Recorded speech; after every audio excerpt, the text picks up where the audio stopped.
Good afternoon.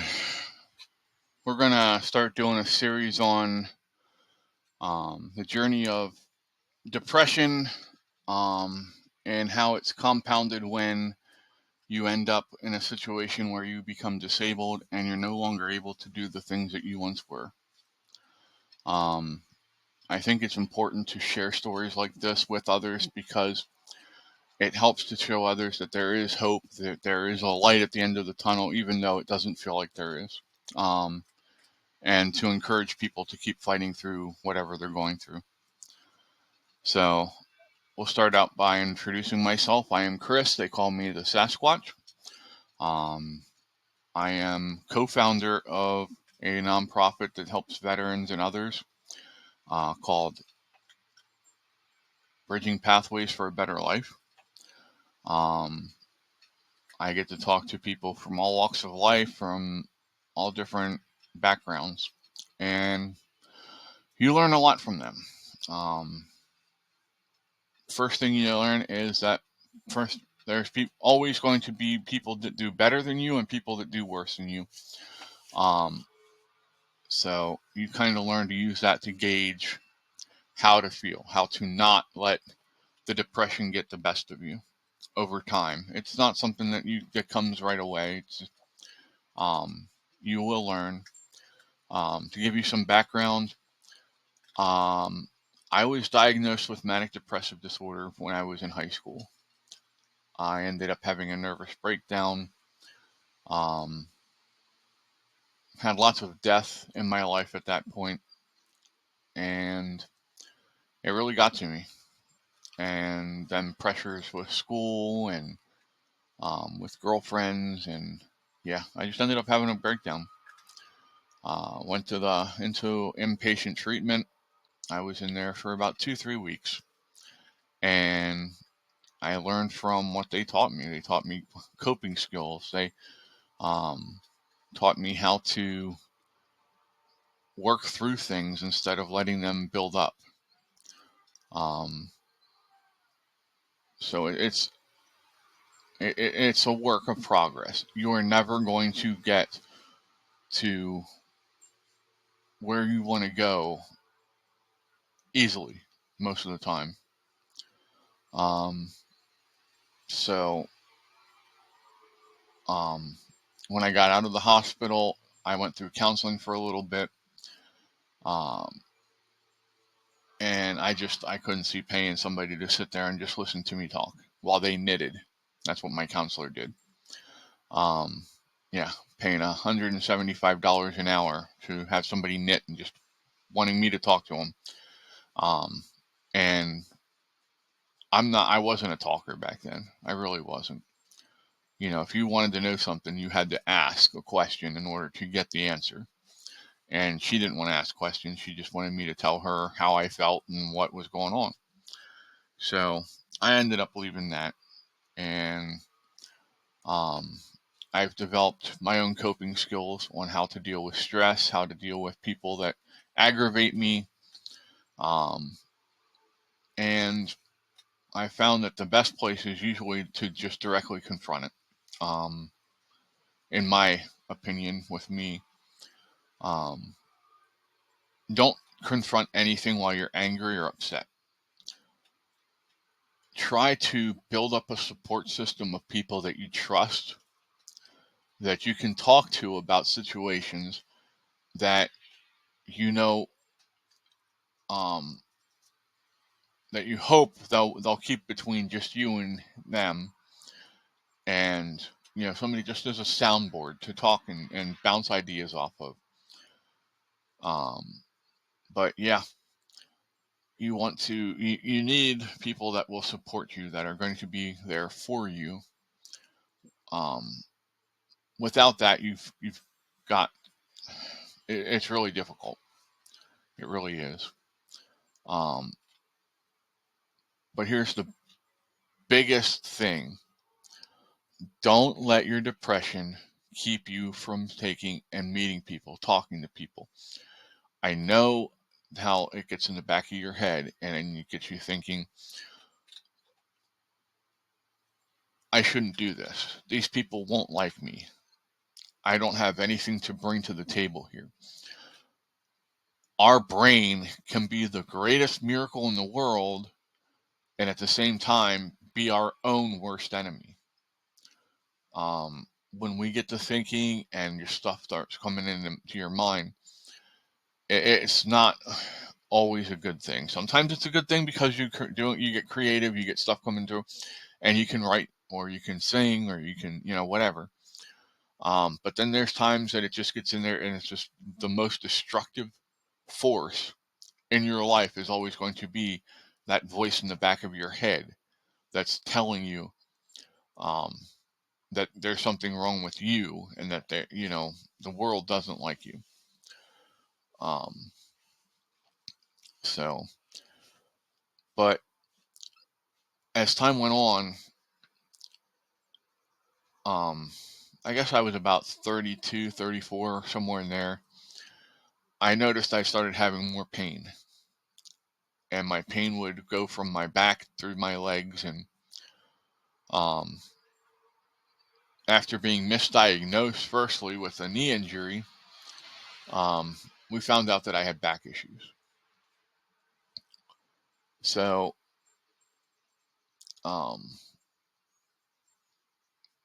yeah, for probably almost 4 years, I was unable to do anything. I could barely walk. I couldn't work. And so I ended up mostly staying in bed. And I ballooned up to almost 400 pounds. That's not something that I'm proud of, but it's life. I've since had numerous surgeries. I'm about to go in for surgery number 22 in 9 years. And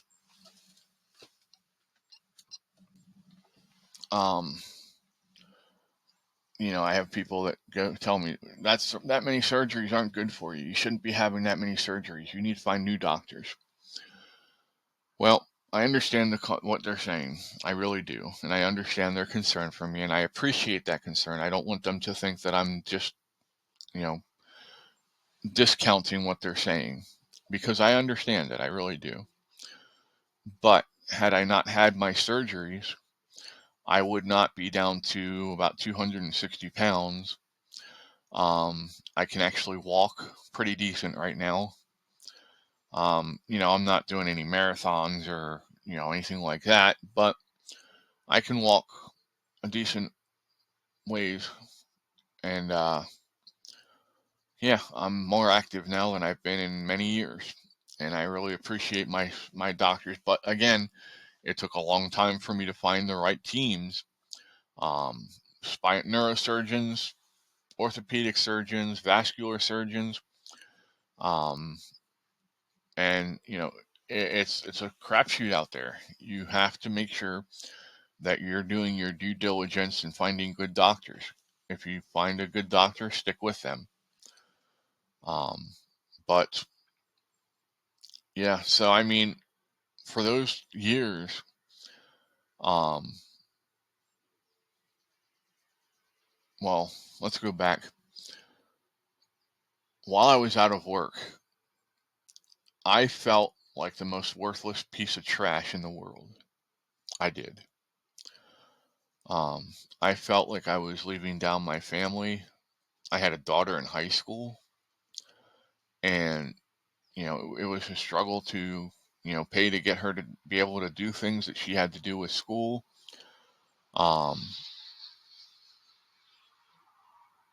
At one point I had just had back and knee surgery, and I had to go in for a parent teacher conference, using a walker and having my leg all wrapped up. But I did it, because that's my responsibility as a parent. Um,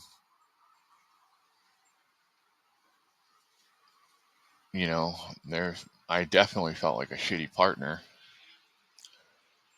I'm the one that's supposed to provide, and here I was I could barely help around the house, let alone, go work a job. So,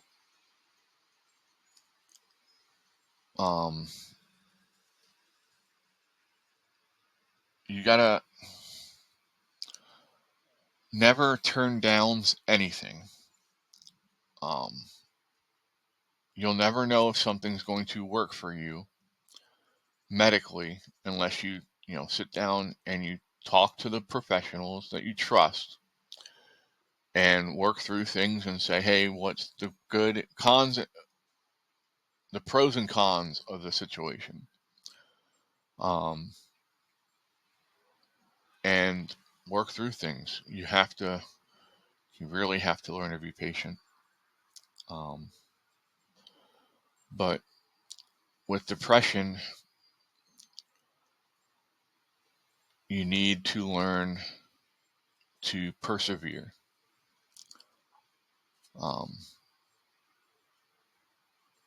You need to learn how to mentally strategize what you're going to do. You need to come up with a plan and stick with that plan. Meditation can help. If you're able to stretch, I wish I was able to stretch. I can't stretch anymore. But if you're able to do stretching exercises, I used to listen to Pachelbel's Canon in D on repeat as I was doing exercises. And that made a huge difference. And while you're stretching, you can meditate, pray, and talk to God. Find a good church that'll support you and pray for you.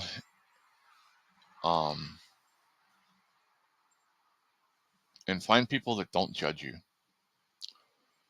If you are going through something like depression or a physical disability, you need to find people who are going to be helpful, not people who are going to be destructive forces in your life by telling you that you should be able to do this, you should be able to do that. I've had people do that to me all the time. Well, you're only so and so years old. You should be able to still work and do this and lift that much weight, and you're sitting there going, dude, if you only knew,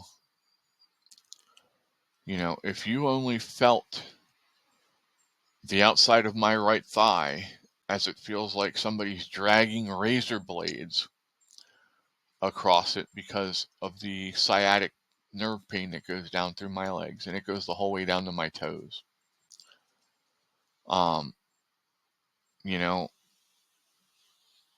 Which brings me to another point. Never compare your pain to someone else's.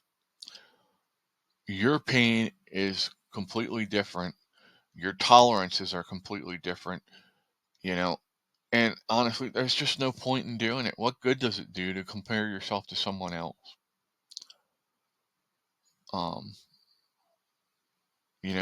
That's something in life that you're going to learn. The sooner you figure out that you're living your own life and that it's going to be hard enough just for you to take care of yourself and what you need in order to worry about what somebody else has and trying to get to that point. I know I'm all over the place here, sorry. I do these all in one take. So let's recap here. When you're dealing with depression, first, you need to get a good support system. You need to find people who care. They don't have to be directly around you. They can be people online. We have a great online community full of caring people that you're more than welcome to come into. The only thing we ask is that you're respectful and that you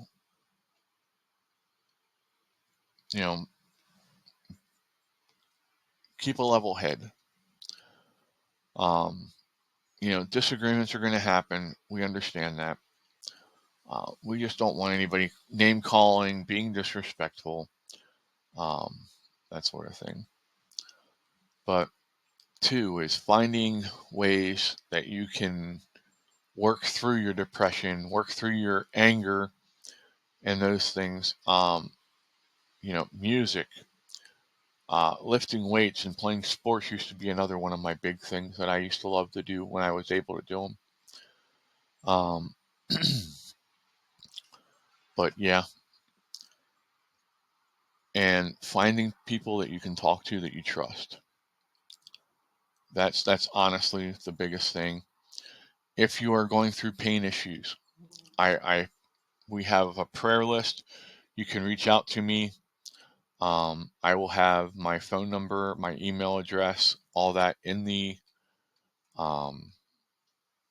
description below. But I mean, you're more than welcome to reach out to me and talk, and I'll help you as best I can. Just remember, I am not a professional. I'm good at talking. I'm good at handling people and helping them work through things. But if you need to, I'm going to tell you that I think you need professional help. I'm going to advise that you go see somebody if I feel you need it. I'm not going to sugarcoat things. I'm not going to lie to you.